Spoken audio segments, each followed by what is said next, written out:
brought you by Silver Pumps and Motors. Top quality और consistent performance के लिए सिर्फ सिल्वर पंप्स नाम याद रखना. కాళేశ్వరం ద్వారా చుక్క నీరు భూపాలపల్లికి రాలేదు అన్నారు మంత్రి శ్రీధర్ బాబు. గత పాలకులకు గోదావరి జలాలపై మాట్లాడే హక్కు లేదు అన్నారాయన. గోదావరి కృష్ణా వాటాల విషయంలో కేంద్రం ఖచ్చితమైన నిర్ణయం తీసుకోవాలంటూ డిమాండ్ చేశారు.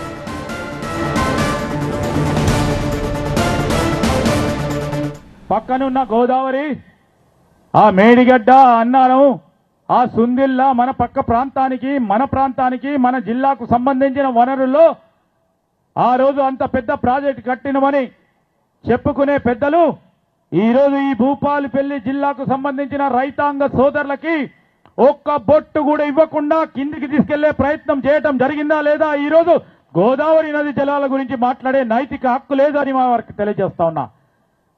ఈరోజు ఆనాడు ఇక్కడ ఉన్న మాజీ శాసనసభ్యుడే కానీ, లేకుంటే అక్కడున్న టీఆర్ఎస్ ప్రతినిధులే కానీ మా పక్కన ఉన్న గోదావరి నది జలాలు ఈరోజు మాకు రావాలని ధైర్యం చేసి అడగలేని పరిస్థితుల్లో వారు ఉంటే, ఈరోజు మేము ఒక పక్షాన ముఖ్యమంత్రి గారు, అదేవిధంగా ఇరిగేషన్కు సంబంధించిన మంత్రి గారు ఉత్తమ్ కుమార్ రెడ్డి గారు ఏదైతే బనకచెర్లకు సంబంధించి ఆంధ్ర ప్రదేశ్కు సంబంధించి ఆ ప్రభుత్వం చేస్తా ఉన్న ప్రయత్నం సరికాదు అని ఇప్పుడు కాదు మేము చెప్పింది, 3 నెలల క్రితం సంబంధిత కేంద్ర మంత్రివర్యులతో మాట్లాడి ఎట్టి పరిస్థితుల్లో దీన్ని ఊరుకునేది లేదని కూడా చెప్పడం జరిగింది.